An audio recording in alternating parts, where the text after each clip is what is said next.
Sunday, July 26th, 2020. What a year 2020 is turning out to be.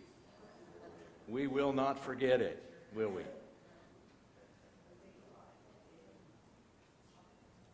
Well, we're going to continue our study in 1 Samuel this morning. If you've got your Bibles, you'll definitely want to open up to 1 Samuel 17. We'll pick up where we left off last week. Talking about David. Am I not on yet?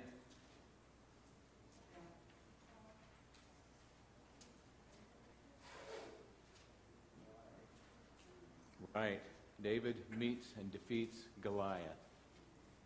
Can you hear me now? No? I'm on, aren't I, back there? Yeah, I can hear it. Okay. Sorry, Marty. Maybe I know you can hear better up here. Right here, yeah. High risk. Right. Okay. We want to begin with a prayer, if you bow with me.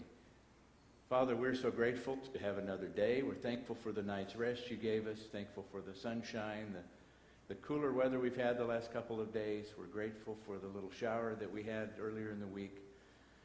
Pray for more rain. We pray for your deliverance from this virus that's affecting so many people and from the violence that's affecting so many people right now in our country. We pray that you help us to settle down, to love each other, to seek peace with other people, and do all we can to live Christian examples every day in our interaction with people, in our families, in our workplaces, wherever we are. Thank you so much, Father, for the peace that we have from you, and help us to share that wherever we go. Thank you for the stories that we read in the Bible of men of faith. Thankful for friendships. We're thankful, Father, for all that you do and have shown us in your word. We praise you through Jesus. Amen. David defeating Goliath. Well, if you'll turn with me to 17, we'll start in verse 51. This is right after we read in verse 50, David triumphed over the Philistine with a sling and a stone, without a sword in his hand, struck down the Philistine and killed him. Verse 51, David ran, stood over him, took a hold of the Philistine's sword, drew it from its sheath, and after he killed him, he cut off his head with the sword. That's gruesome, I know it. But that was the order of the day back then. When the Philistines saw that their hero was dead, they turned and ran. Then the men of Israel and Judah surged forward with a shout, pursued the Philistines to the entrance of Gath and to the gates of Ekron, and their dead were strewn along the Shaharaim road to Gath and Ekron. When the Israelites returned from chasing the Philistines, they plundered their camp. We're actually beginning in verse 54 where it says, David took the Philistine's head. Okay, I don't know how big that head was, but this guy was 9'6". It was a big head. I can imagine he's got it by the hair. It's dripping blood. He's carrying it with him around. It says in verse 54, he took the Philistine's head and brought it to Jerusalem. And he put the Philistines' weapons in his own tent. I would say probably David took it to Jerusalem when they headed that direction. Okay? Not right at this very moment. He took the weapons to his tent because he's going somewhere else right now. We're going to see in the next verses with that bloody head of the Philistine giant. And I kind of imagine he probably took that head to Jerusalem a little bit later on.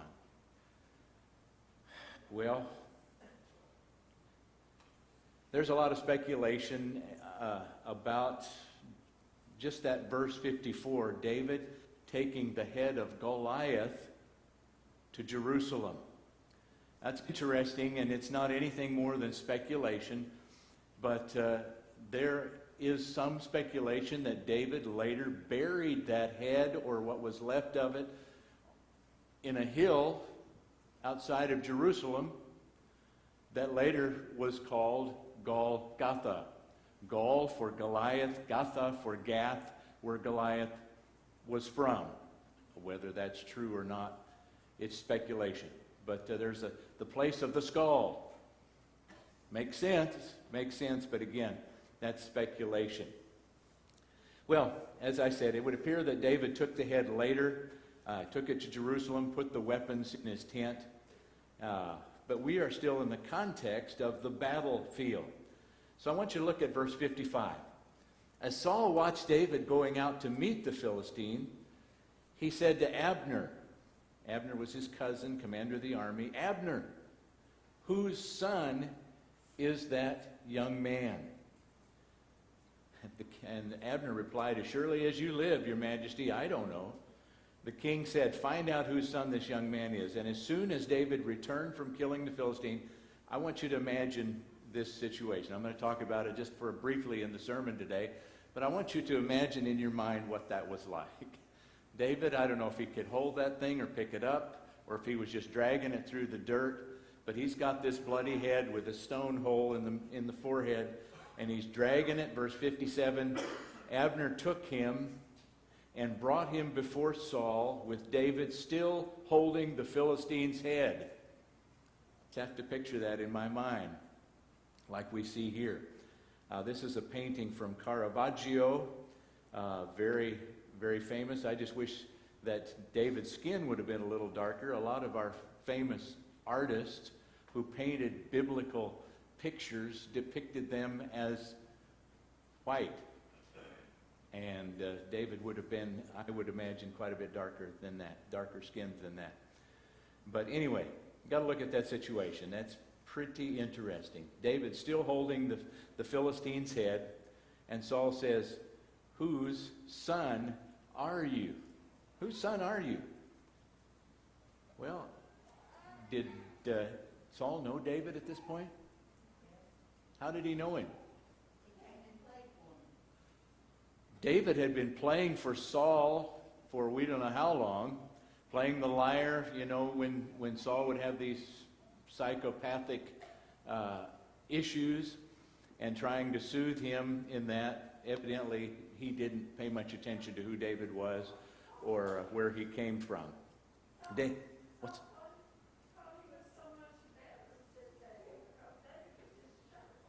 David was a shepherd boy. Saul was the king, the majesty, a head higher than everyone else. Yeah. Didn't pay much attention. He listened to his music, but didn't pay much attention to him. Till later when he tries to kill him. So, whose son are you? Verse 58. Saul asked him, and David said, I am the son of your servant Jesse of Bethlehem.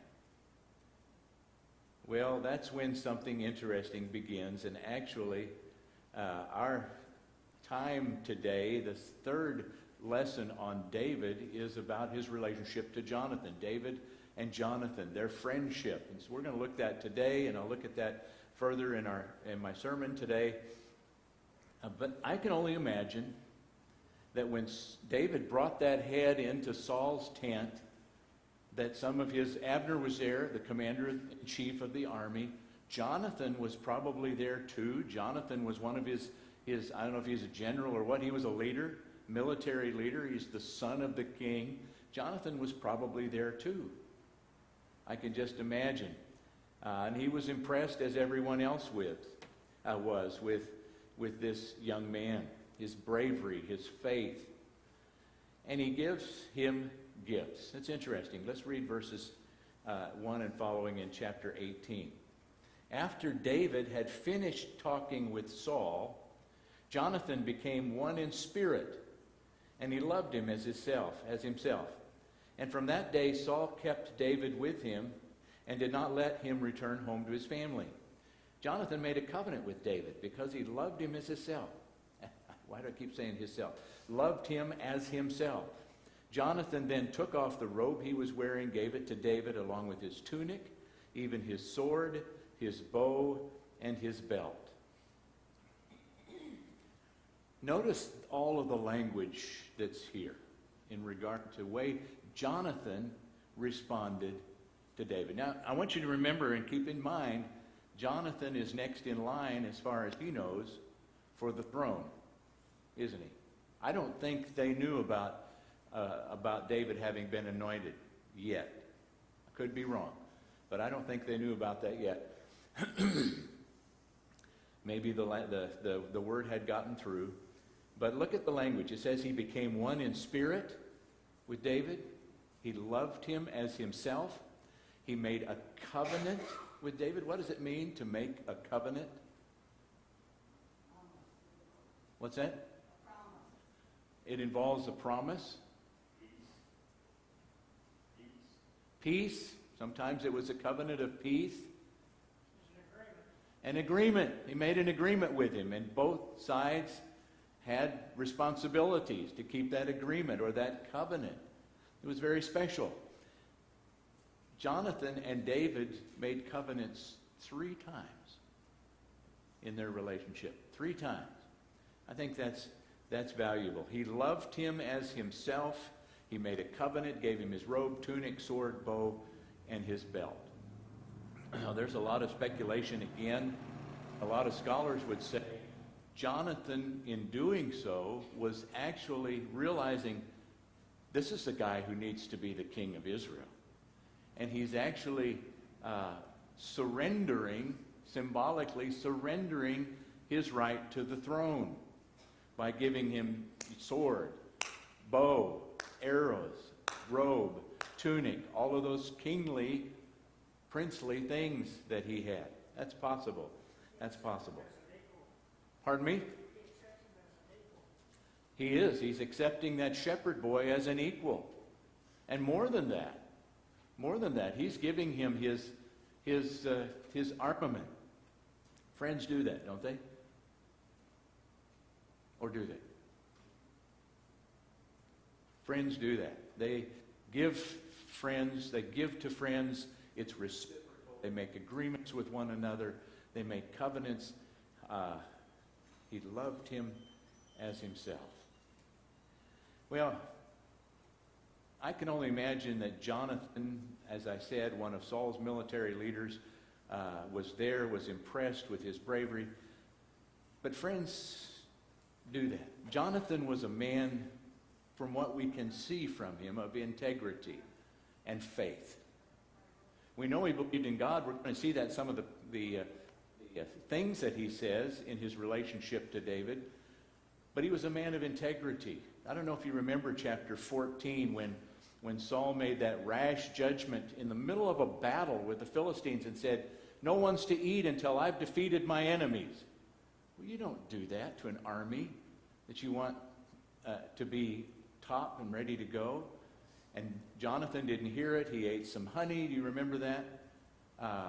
And when he found out that his father had made that statement, he said, "My father's doing something that's not good for our country. That's not good." He had integrity. He was willing to stand up for what was right. A kindred spirit with David. He defended David. We're going to see that in chapter 19 when Saul tried to kill David. He wasn't afraid to show his emotions. A lot of men think that's just not manly. Show your emotions. A lot of respect for men who are not afraid to show their emotion.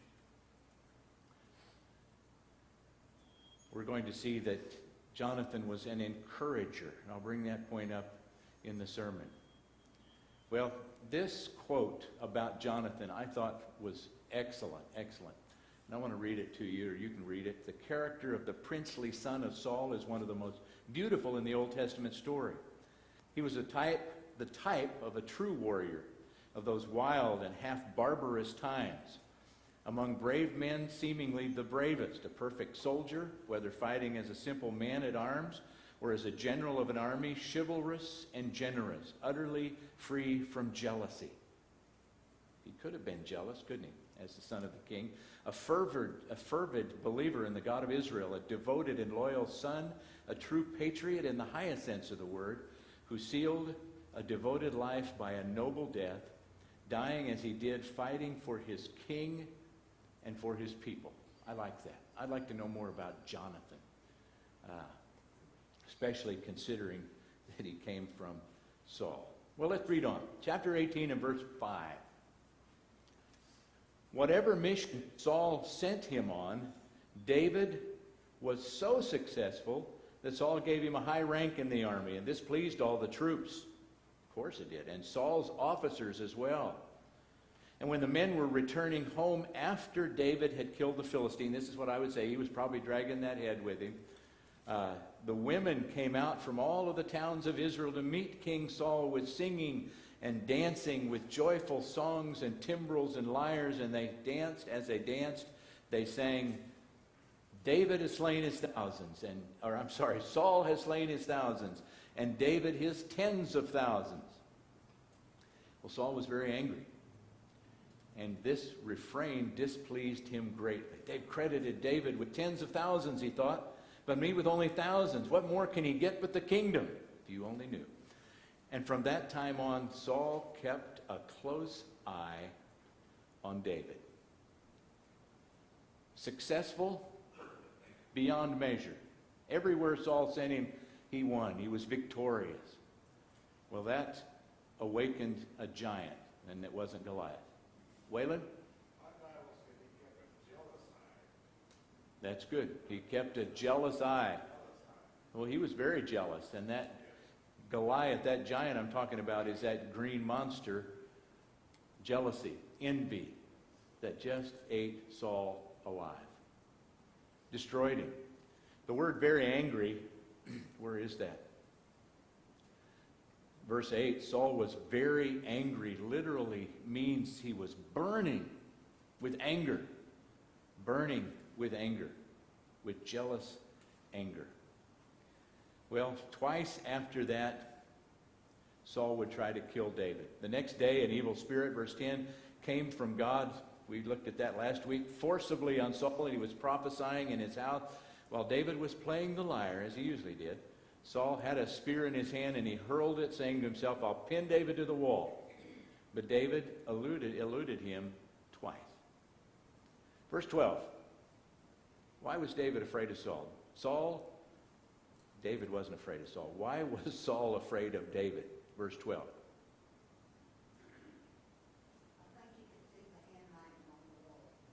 Saw the handwriting on the wall. Something was going to happen. That's right. Insecure. Pardon me? Insecure. He was very insecure, wasn't he? Paranoid, insecure.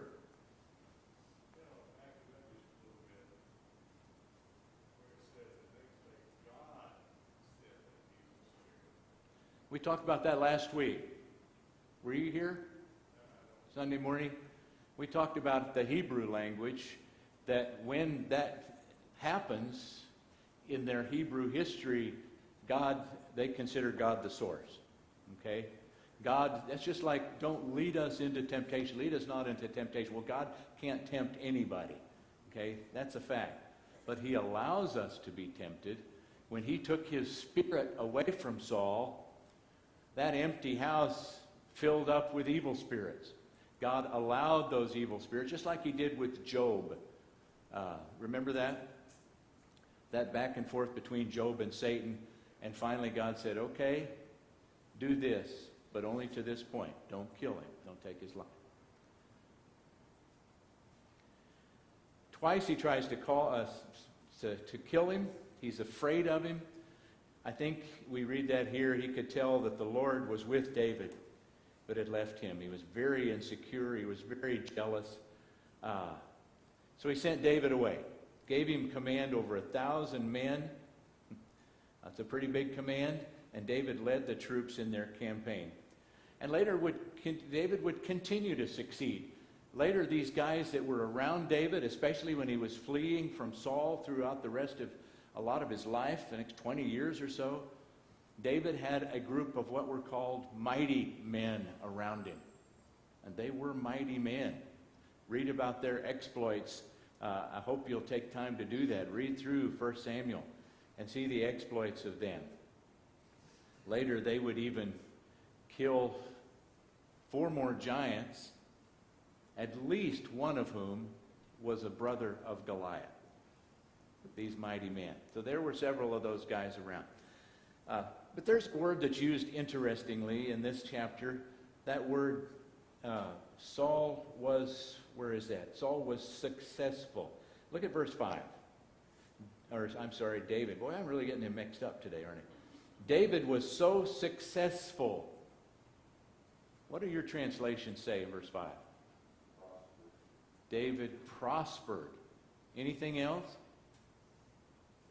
The Hebrew word sakah is used there and used throughout this chapter and throughout the Old Testament, and it's translated prosper or successful.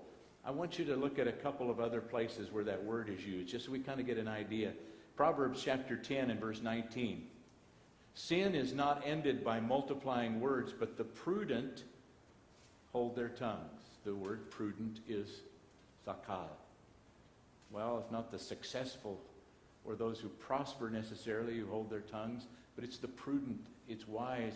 Sakah has that idea of wisdom and prudency. Chapter 21, Proverbs, in verse 11, when a mocker is punished, the simple gain wisdom by paying attention to the wise. Sakah, they get knowledge. I think that tells us a little bit about David, that this word is used several times, even in this chapter, to describe him. David was prudent. David was wise. David knew when to speak and when to keep silent. And he was successful. He prospered in everything that he did. He grew stronger, more powerful. And we'll see that throughout these coming chapters. Well, without looking at all of the details, actually we're supposed to be focusing on Jonathan today, so we won't look at any more details really. His relationship, David's relationship with Saul. We want to focus on his relationship with David. Chapter 19 begins with Saul's announcement to all the people in his court, including Jonathan. Listen to what he said. Saul told his son Jonathan and all the attendants to kill David. But Jonathan had taken a great liking to David and warned him, my father Saul is looking for a chance to kill you. Be on your guard tomorrow morning, go into hiding and stay there, and I'll go out and stand with my father in the field where you are, and I'll speak to him about you and tell you what I find out. I like that. Verse 4. This is another thing friends do. Jonathan spoke well of David to Saul, his father, and said to him, let not the king do wrong to his servant David. He hasn't wronged you, and what he has done has benefited you greatly. He took his life in his hands when he killed the Philistine, and the Lord won a great victory for all Israel. You saw it, and you were glad. Why then would you do wrong to an innocent man like David by killing him for no reason? Saul listened to Jonathan, verse 6, and took this oath. As surely as the Lord lives, David will not be put to death. Isn't that something? Swears an oath on the life of Yahweh. Well, that was probably a mistake in the first place. But he says, on God, as God lives, I'm not going to kill David. Liar. Liar. That changed very, very quickly. Well, that's what Jonathan told David. We just read those. Well, later that's going to change as verse 9, an evil spirit from the Lord came on Saul as he was sitting in his house with his spear. David was playing the lyre. Saul tried to pin him to the wall with a spear. David eluded him. And Saul drove the spear into the wall. That night David made his good escape. Well, without reading all of the details, David goes to Ramah, which is where Samuel was living at that time. Samuel, you remember the great prophet, priest Samuel. And he told him everything about, David told Samuel everything about Saul and everything about what has happened. Well, Saul finds out that he's there. First, we have to look, though, at verses 11 and following before we get to Ramah. Because an interesting thing happened. Micah, the daughter of Saul, that Saul gave to David. Look at verse 11. Saul sent men to David's house to watch it, kill him in the morning. But Michal, David's wife, warned him. If you don't run for your life tonight, tomorrow you'll be killed. So Michal let David down through a window, and he fled and escaped. Verse 13.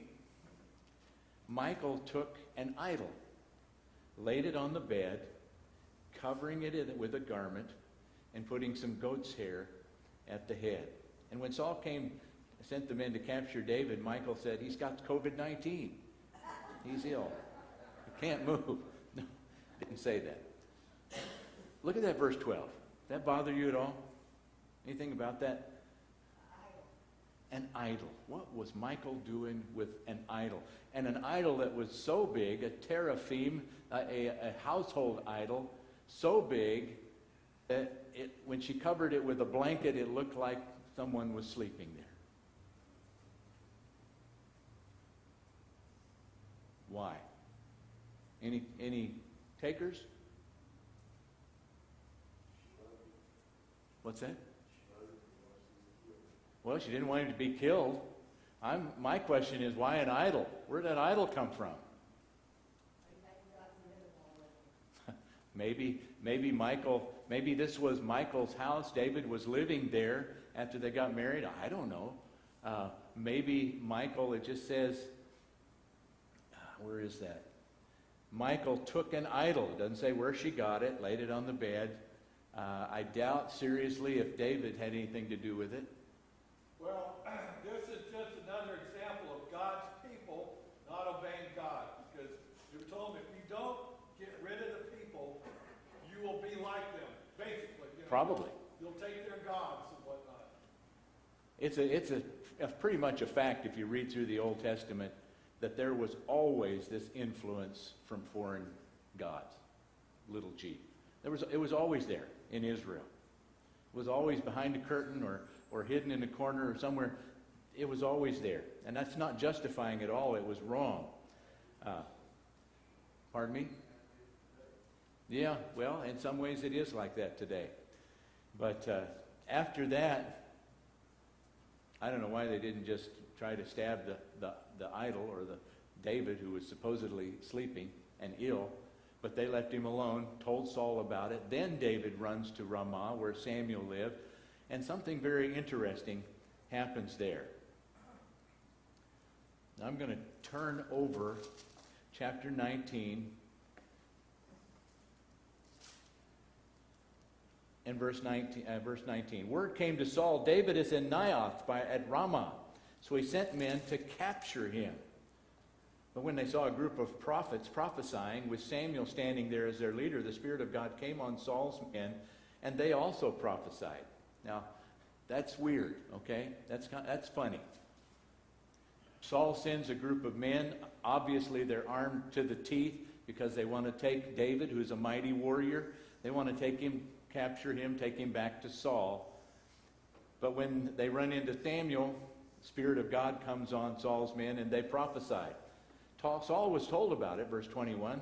He sent more men, and they prophesied too. Saul sent men a third time, and they also prophesied. Finally, verse 22, he himself left for Ramah and went to the great cistern at Seku. And he said, where are Samuel and David? Over in Naioth, at Ramah, they said. So Saul went to Naioth at Ramah, but the Spirit of the Lord came even on him. And he walked along, prophesying until he came to Naioth, and he stripped off his garments, and he too prophesied in Samuel's presence. He lay naked all that day and all that night, and this is why people say, is Saul also among the prophets? When I read that, I know God's got a sense of humor, okay? I know God's got a sense of humor. You just got to figure and put yourself again in that situation. Saul sends one detachment, they end up on the ground prophesying. Sends detachment number 2 to take David, are on the ground prophesying. Detachment number 3, same thing. So Saul's upset. He goes by himself. And where do we find Saul the next morning?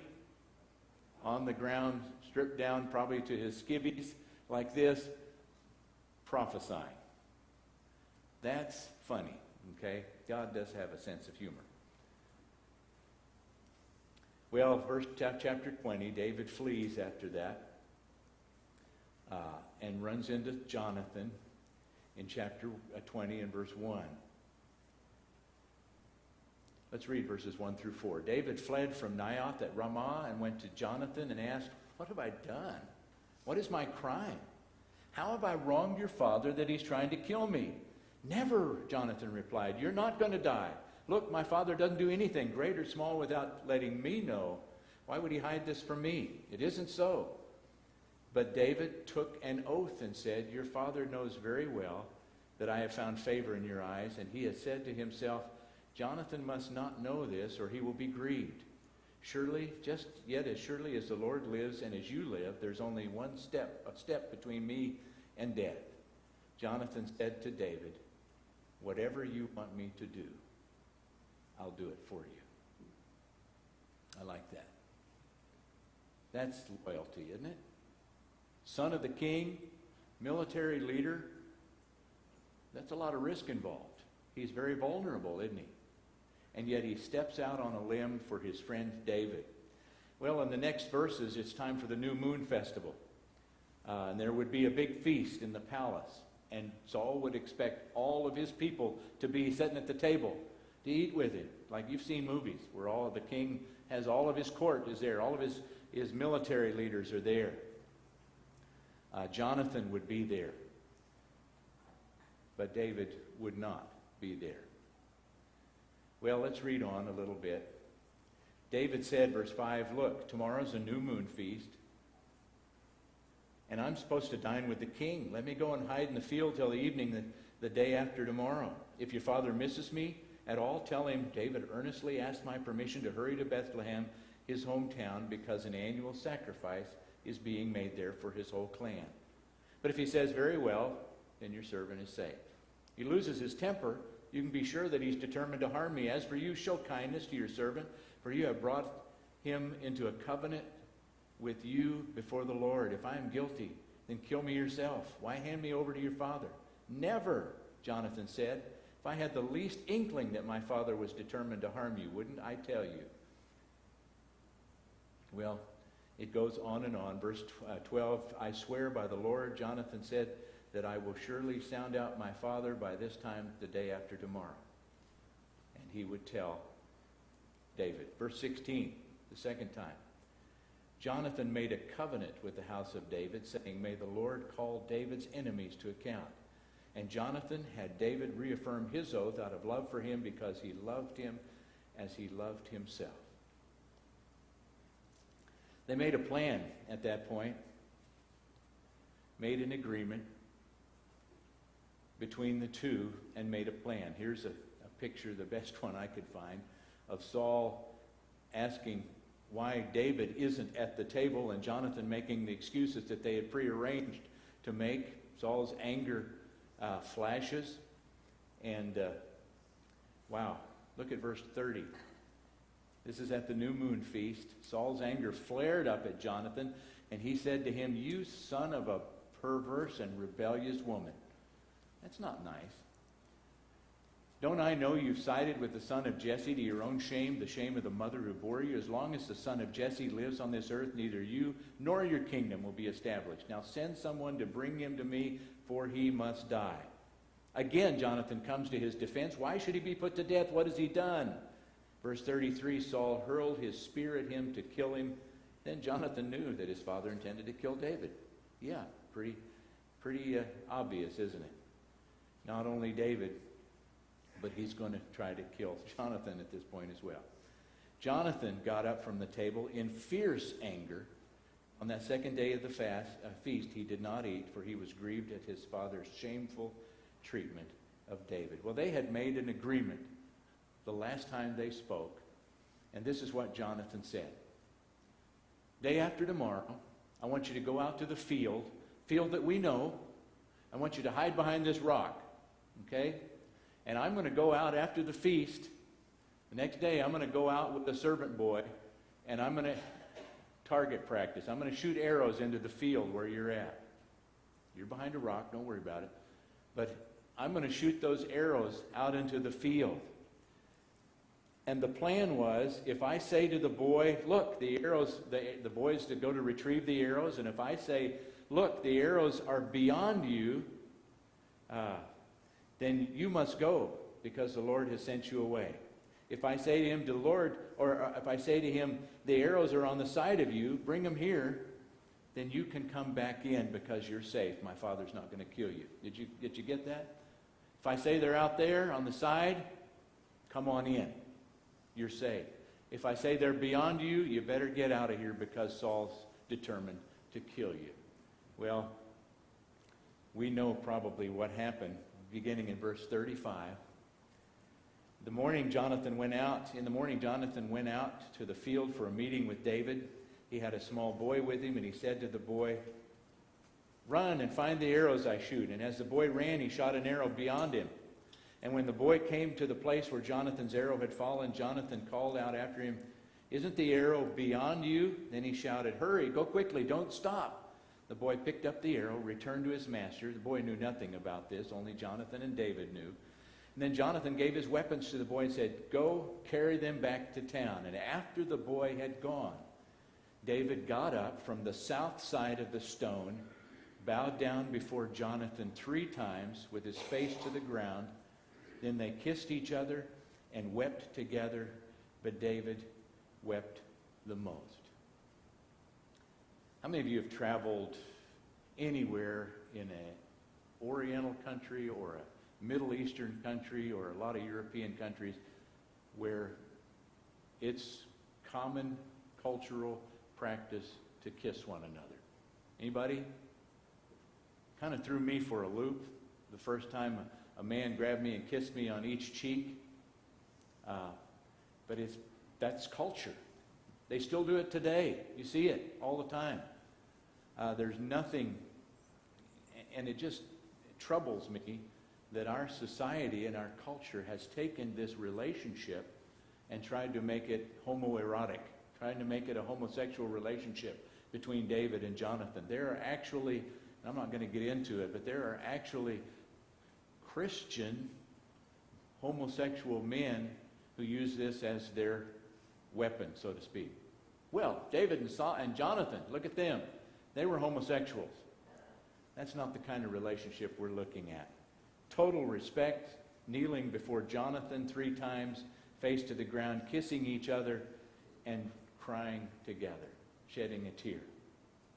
Verse 42, Jonathan said to David, "Go in peace, for we have sworn friendship with each other in the name of the Lord, saying, 'The Lord is my witness.' There's witness between you and me, between your descendants and my descendants forever." Then David left, and Jonathan went back to the town. Well, I've got ahead of myself. But that's a very touching scene, isn't it? Friends that love each other so much. Well, one more meeting between the two. A lot of water has passed under the bridge since the last meeting. But in the context of chapter 23, David is still being pursued by Saul. Jonathan meets him in Horesh, where he's hiding. Verse 15, chapter 23. When David was at Horesh in the desert of Ziph, he learned that Saul had come out to take his life. And Saul's son Jonathan went to David at Horesh and helped him find strength in God. Boy, that is rich. That's rich. Jonathan went to David and helped him find strength in God. "Don't be afraid," he said. "My father Saul will not lay a hand on you. You will be king." He knows it now. "You will be king over Israel, and I will be second to you, even if my father Saul knows this." Verse 18, and the two of them made a covenant. There's time number 3 before the Lord. Jonathan went home. David remained at Horesh. Beautiful relationship, isn't it? Between those two. Given what you read, we've got a few minutes left. Given what we've read this morning, what could you say about David's character?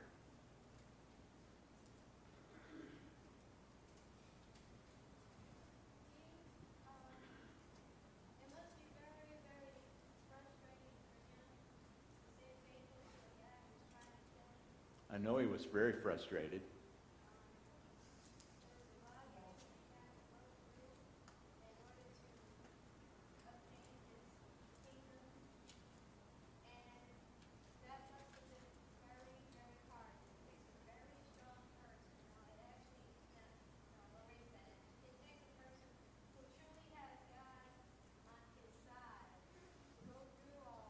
Very good. Still allow God to have the final say of what happens to the victim. David was a man of faith, wasn't he? He knew God was on his side. He was a man of strength. David had integrity, just like Jonathan did. They were both men of integrity. What else? Doesn't that ring true? A man after God's own heart. God had found him, hadn't he? He found that man after his own heart in David. How about their relationship, their friendship?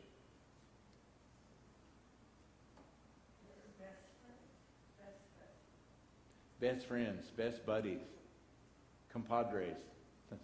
We have 100 words to describe something like that. But the very, very special friendship that a lot of us don't really know. Through thick and thin. Yeah. Like I said, I'll be bringing up some aspects of their friendship in the sermon today, talking about what it means to be a true friend, a real friend.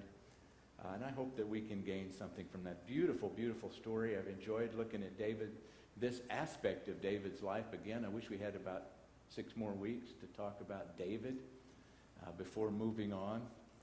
But next week, Scott McGaha, I think, is supposed to teach. I'm not really sure. I'm pretty sure it's Scott. We've broken this quarter down into several groups or pieces, and I got the 3 lessons on David. Enjoyed sharing that with you. Enjoyed your comments, and we'll take a break now.